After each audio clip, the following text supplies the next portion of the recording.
Welcome back student. Last time में topic पढ़ रहे थे, गजब का चैप्टर था आपके पास, differential equation with constant coefficient के साथ। और वेरिएबल जब आपने कांस्टेंट कोफिशिएंट का फंक्शन पढ़ा तो मैंने आपको इसमें बताया था ये दो टाइप के क्वेश्चन बनाता है।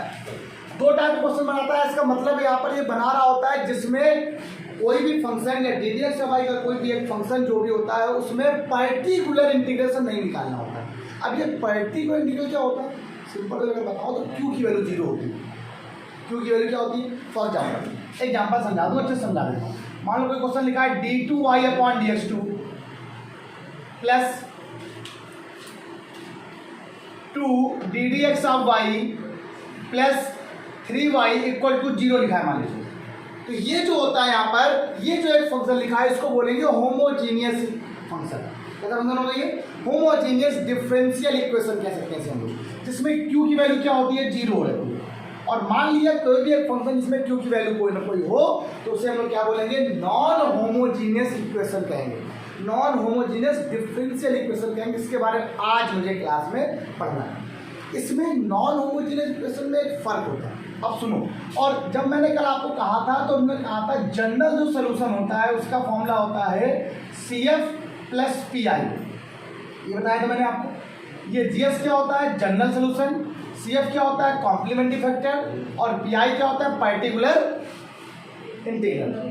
अब यहाँ लास्ट टाइम पे आपके पास पर्टिकुलर इंटीग्रल मैंने नहीं बताया। क्यों नहीं बताया, क्योंकि आपके पास पर्टिकुलर इंटीग्रल के लिए आपके पास q की वैल्यू होनी चाहिए, पर यहाँ पर q 0 था। अब क्वेश्चन में आपको पर्टिकुलर इंटीग्रल निकालना है और कॉम्प्लीमेंट्री फैक्टर जैसे आपने निकाला था लास्ट टाइम पे, आपने वही करना है और कुछ नहीं। तो इसमें बहुत सारी चीज़ें बन सकती हैं। अब डिपेंड करेगा पर्टिकुलर इंटीग्रल किस पर, q पर। आओ देखते हैं क्वेश्चन नंबर। मैंने क्या कहा, अब हम एक्सरसाइज स्टार्ट करें और स्टार बना के लिख रहे हैं कि कोई भी फंक्शन जैसा होगा 1/fd और साथ में क्या आने वाला है, q आने वाला है। क्या आने वाला है, 1/fd मतलब जानते हो क्या होता है, फंक्शन ऑफ डी। मैं आपको बता रहा हूँ कैसे निकालते हैं, पर्टिकुलर फंक्शन कैसे निकालते हैं। ये जो पर्टिकुलर इंटीग्रल होता है इसको कैसे फाइंड आउट किया जाता है, कैसे निकाला जाता है। पर्टिकुलर जो PI होता है बेटा, उस PI को हम लोग 1/फंक्शन ऑफ डी इंटू क्यू से निकालते हैं। अब ये q डिपेंड करेगा q है क्या, तो अलग अलग चीज़ों में बताते हैं। पहली एक्सरसाइज, एक अलग फंक्शन हो सकता है, ये फंक्शन e की पावर x का हो सकता है ये फंक्शन x हो सकता है ये फंक्शन sin x हो सकता है ये function x plus sine x हो सकता है ये फंक्शन कुछ अलग x इंटू e की पावर sin x। तो जितने भी फंक्शन बनेंगे, एक टॉपिक, एक वीडियो, एक एक्सरसाइज, तो मतलब पर्टिकुलर फंक्शन डिपेंड करेगा q पर। ठीक, तो नंबर 1 टाइप 1। हम अगर टाइप 1 की बात करें, केस 1 की बात करें, टाइप 1/fd और साथ में यहाँ पर कोई फंक्शन e की पावर ax का आ जाए, वेयर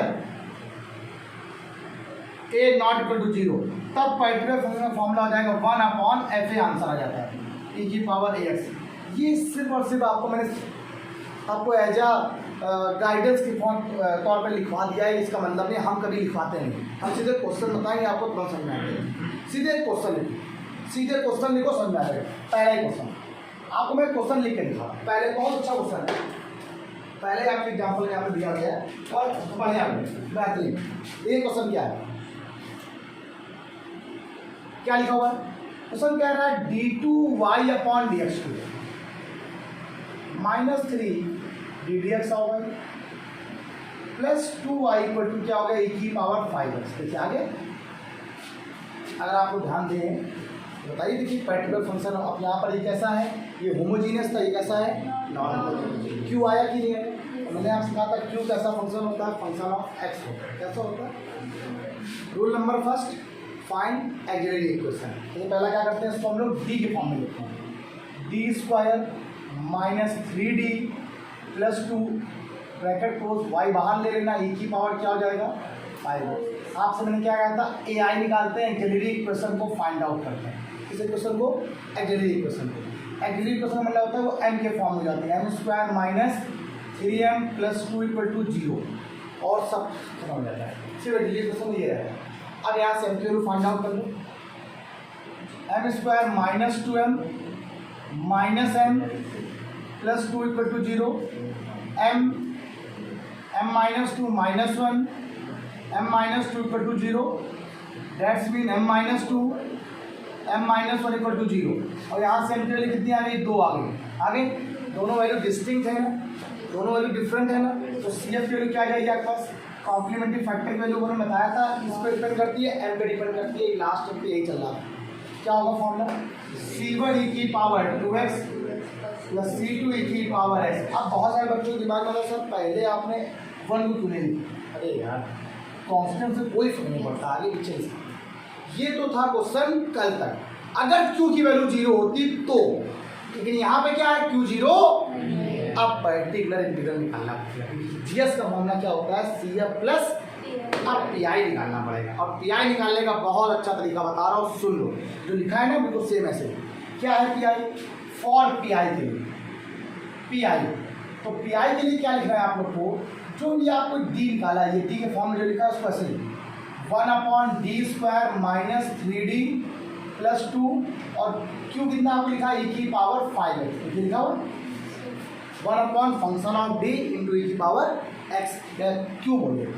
क्यू किसके फॉर्म में है, e की पावर x के फॉर्म में। आज आपकी क्लास को सिर्फ आपको e की पावर x पढ़ना है, एक सेंस खत्म हो जाएगी। अब e की पावर x हो सकता है, e की पावर माइनस x हो सकता है, e की पावर 10x हो सकता है, कुछ भी। अच्छा, e की पावर cos भी हो सकता है, cos इसको हाई इसके फंक्शन में तोड़ सकते हैं। आपको याद है e की पावर ix प्लस e की पावर माइनस ix अपॉन 2, याद है ना, ऐसे तोड़ सकते हैं। ऐसे क्वेश्चन भी होंगे और दिखाते हैं पहले। तो मैंने क्या बताया कि जो यहाँ पर x के साथ कोफिशिएंट होता है वो यहाँ पे d के साथ जुड़ जाता है। जुड़ गया, नहीं जुड़ गया, तो मतलब आपको तरीका बता देता हूँ। पी बराबर आपका हो जाएगा 1/x के साथ क्या लिखा हुआ है 5, डी की जगह 5 हो जाएगा। 5 का square minus 3 into 5 plus 2 into यहाँ क्या आ गया, e की पावर, ये 5 इधर आ गया, e की पावर जब 5x यहाँ ऊपर आ गया तो 25 माइनस का 15 प्लस 2, ठीक। इसका मतलब होता है अप्लाई कर देना, ये चीज़ इधर आ जाती है। e की पावर यहाँ से क्या आ गई 5x, अगर 25 में 15 का 10 प्लस 2 12 हो गया। ये क्या आ गया बेटा आपके पास, पी आई आ गया। क्या आ गया बेटा, जनरल सोल्यूशन का फॉर्मूला क्या होता है, सी एफ क्या था, c1 e की पावर 2x c2 e की पावर x प्लस e की पावर 5x अपॉन क्या हो गया 12। ये पहला टाइप था आपका, ये फर्स्ट टाइप था। फर्स्ट टाइप वो था जिसमें q कैसा है, as a function of ex, exponential function हो। अगर एक्सपोनेंशियल फंक्शन होता है तो आप रूल ये लगाओगे, भूलना नहीं, ध्यान रखना।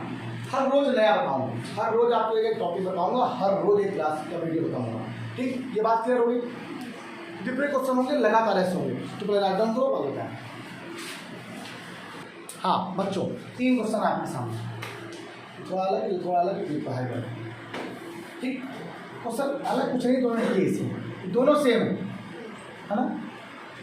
अब पहले क्वेश्चन क्या है, देखो पहला क्वेश्चन क्या लिखा हुआ, मतलब ऐड करेंगे d² minus 3d plus 2 bracket close y पर क्या हो गया, e की पावर 3x। अगर मैंने यहाँ से आप लोग को एक इक्वेशन को फाइंड आउट कर लिया तो m² minus 3d plus 2 equal to 0, m² minus 2m minus m plus 2 equal to 0, तो m के पास क्या है, हो गया m माइनस 2, ये हो गया माइनस m के पास बेटा क्या हो गई है 2 और 1, तो सी एफ क्या आएगा आपके पास, c1 e की power 2x plus c2 e की पावर x। क्लियर हो गया। अच्छा, इन ऐसे क्वेश्चनों में ये जब पर्टिकुलर इंटीग्रल निकालते हैं तो कुछ ऐसे भी क्वेश्चन आते हैं पर्टिकुलर क्वेश्चन में जिसमें ये 1/fd की जो वैल्यू आती है वो 0 हो जाती है सॉल्व करने पर। मतलब एफ ए की वैल्यू क्या है 0, और आपको मैंने बताया है कि 1/f नॉट इक्वल टू 0 होना चाहिए। मतलब ये वाला टर्म कभी 0 नहीं आना चाहिए जब सॉल्व करते हैं। आया तो उन क्वेश्चनों को मैं आप लोग को अलग क्लास में पढ़ाऊंगा। अलग क्लास में मतलब जितने भी अपवाद वाले एक्सेप्शन केसेस जो भी होते हैं, इन सभी केसों को मैं आप लोग को एक साथ बताऊंगा। अब सिर्फ यही नहीं है, कुछ और क्वेश्चन भी है, उनको मैं अलग तरीके बताऊंगा, ठीक। और अगर मन हो गया तो और बता दूँ, कल नेक्स्ट में बता दूँगा। अगर लगेगा कि हाँ तो यही बता देना चाहिए तो आपको, तो हो जाए तो नेक्स्ट में बता दूँ, साथ नहीं बता दूँगा। चलो ठीक, कल नेक्स्ट बता दूँ, लेकिन आज तो ये करो पहले ये तो हो जाए। तो मैंने क्या बताया, पर्टिकुलर क्या लिखा है, 1/ क्या है यहाँ पर बताओ, d² 3d प्लस 2 e की पावर क्या हो गया 3x। तो बताओ यहाँ पर a कितना है, यहाँ पर ये 9 हो गया, ये भी 9 हो गया, ये 2 हो गया और e की पावर क्या हो गया 3x। ध्यान से देखिए कैंसिल हो गया, नहीं कैंसिल हो गया, e की पावर 3x अपॉन क्या आ गया 2। तो जनरल सोल्यूशन क्या होता है बोलो, c1 e की power 2x plus c2 e की पावर x प्लस e की पावर 3x अपॉन क्या हो गया, आंसर कन्वर्ज हो गया। अगर सेकेंड वाला अगर मैं कहूँ आप लोग खुद करना कोई प्रॉब्लम हो जाएगी क्या, तो सेम हो सकता है, लेकिन थर्ड वाला बता दे रहा हूँ, इसमें 4 फंक्शन आ गए तब दिक्कत करेगा। मेन चीज़ सिर्फ पी आई है, सी एफ तो सबको निकालना आता है। थर्ड नंबर क्वेश्चन की बात करें आओ, थर्ड नंबर क्वेश्चन में यहाँ पे क्या हो जाएगा, D cube plus 1 Y equal to 3 plus E की power minus x plus 5 E की पावर 2x। क्लियर हो गया। अब इसको ऑक्सिलरी फंक्शन के फॉर्म में लिखा जाए तो आप लोग क्या लिखते हो, एम क्यूब प्लस 1 बराबर 0। तो यहाँ से एम की पास कितनी आ जाएगी, माइनस का 1 हो जाएगी। देखो एक एम की वैल्यू क्या आ जाएगी, तो एम क्यूब बराबर लिखा हुआ है, अगर इसको थोड़ा सॉल्व करो तो A plus B, other bracket में क्या होता है A square plus B square minus M equal to 0। यहाँ से एक वैल्यू ये आएगी और एक वैल्यू यहाँ से सॉल्व करो रूट में वैल्यू आएगी, वो तुम्हारा काम। वहाँ से आप लोग क्या निकालोगे, सी एफ निकालो। ये मैं नहीं बता रहा हूँ, ये मैं नहीं बता रहा हूँ, ये मैं पहले ही बता चुका हूँ लास्ट टाइम। मैंने आपसे कहा था ये चीज़ आप लोग निकालोगे। अब कैसे ये बात पता है भाई, इसको सॉल्व कर लोगे, ये वैल्यू शायद आई होप मेरे हिसाब से अल्फा प्लस माइनस आई बीटा के फॉर्म में आएगी। इसका अलग बन जाएगा, इसका अलग बन जाएगा, c1 e की power minus x plus alpha I beta का मैंने फॉर्मूला बताया था, आप उससे कर लेंगे। ये सी एफ निकालना आपको मेन चाहिए क्या, पी आई। मैं पी आई निकालना सिखा रहा हूँ। तो पी आई देखो, पी आई क्या हो जाएगा, अब पी आई की अगर बात किया जाए तो 1 अपॉन क्या लिखा हुआ, देखो डी क्यूब प्लस 1 और साथ में यहाँ पे क्या है, साथ में यहाँ पर 3 टर्म दिए गए, 3 ई की पावर माइनस एक्स 5 ई की पावर 2x। क्लियर हो गया।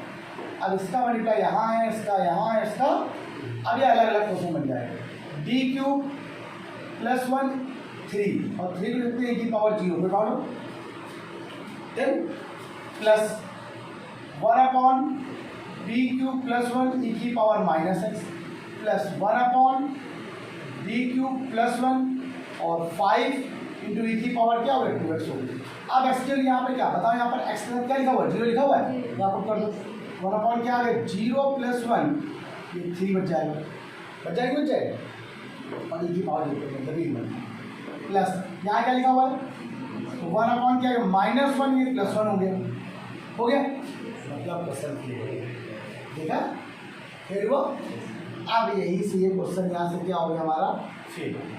मैंने आपसे कहा था मैं इस क्वेश्चन को आपको अलग टाइम पे बताऊँगा, यहाँ से फेल हो गया। अगर ये फेल ना होता तो मैं आपको यहाँ बताता, तो ये हो गया आपका फेल। अब आप फेल वाला क्वेश्चन कैसे करोगे, जब फेल हो जाता है तो क्या करते हैं, आपको बता दें, आपको रूल ये होता है एक्चुअली करते क्या है, जो ये एक ही पावर माइनस होता है उसको खींच के सब लेके आते हैं और जितना इधर लेके आते हैं जो भी इसके साथ कोफिशिएंट होता है उसको यहाँ पे जोड़ देते हैं डी के साथ। एक्स का कितना लिखा हुआ है -1 लिखा हुआ है, यहाँ पर डी -1 का क्यूब बन जाएगा, डी -1 का होल क्यूब। लेकिन मैं आपको इसीलिए याद नहीं बता रहा था, इसीलिए नहीं बता रहा था क्योंकि फिर आप एक बार में समझ नहीं पाओगे। इस क्वेश्चन को आप लोग अभी लीव कर देना, स्किप कर देना। इस क्वेश्चन को मुझे आपको बताना है अगली क्लास में, ताकि हम आपको उस क्लास में सिर्फ वही क्वेश्चन बताएंगे जिसमें 0 होता है, ताकि आपका एक पूरा कंटेंट यहीं पर जमा जाए। इसको आप लोग स्किप करते हो, ये क्वेश्चन तो मिल ही जाएगा, शेयर मिल जाएगा। आप इस क्वेश्चन को नोट कर लेना, जगह छोड़ दो इतनी सारी, हाँ बता देंगे, हमने बता दिया। इसको कॉमन लेते हैं, यहाँ घटने हैं, कोई चीज़ जुड़ जाती है, घट जाती है, ये अभी नहीं बता रहा, सॉल्व नहीं करना। आप इतना 11 क्वेश्चन करो, एक क्वेश्चन मैं और दिए दे रहा हूँ होमवर्क के लिए। आप एक क्वेश्चन ये कर सकते हो, कौन सा 4 नंबर क्वेश्चन ये कर सकते हो, क्या d2y upon dx2 plus ddx of y plus y equal to e की पावर माइनस एक क्वेश्चन देखो। आप अकेले क्वेश्चन निकाल लो, मुझे मालूम है। आप ए ई तो आप सब लोग निकाल लो, क्या होगी सबको मालूम। यहाँ से क्या बनने वाली है, m square plus m plus 1 equal to 0, आप सब लोग निकालोगे। हम आपको सिर्फ पी आई निकालना सिखा रहे हैं। पी आई क्या आ जाएगा 1 upon D square plus D plus 1 और साथ में क्या आ गया ई की पावर माइनस अपॉन यहाँ क्या आ जाएगा, देखो जरा 1 -1 और प्लस 1 कैंसिल हो गया, आंसर कितना आ गया जीएस में क्या लिख दोगे आप लोग, C F plus P I, आपका आंसर आ जाएगा C F plus P I. आप लोग करना खुद ही। हाँ, इस क्वेश्चन को मैंने अभी आपको बोला स्किप कर दो, वीडियो में पढ़ाऊंगा अलग क्लास में, वरना फिर आपको समझ में नहीं आएगा। पॉज वीडियो नोट देता हूँ, जल्दी करो फटाक से। ठीक है बच्चों, अब इसमें क्वेश्चन आपको होमवर्क ले दिया मैंने, ये क्वेश्चन आप लोग ये क्वेश्चन लगा के लाइए, ये आप लोग करिए। दूसरे ऐसे क्वेश्चन है आप लोग कर लाइए। आप सुनो, इसमें जो ये आपका ये फेल हो गया था, इसको मैं नेक्स्ट में बताऊंगा आप लोग को। इसके अभी हो गए क्वेश्चन 4-5 क्वेश्चन बता के तब खत्म कर देंगे। क्यों, ये अलग वीडियो में बनेगा तो याद रहेगा, वरना फिर भूल जाओगे, याद नहीं कर पाओगे। आज के इतना ही, bye bye class, next class मिलते हैं। पढ़ते रहो, प्रैक्टिस करते रहो, डिफरेंशियल इक्वेशन वरना आ ही नहीं। लाइक शेयर सब्सक्राइब करते रहो।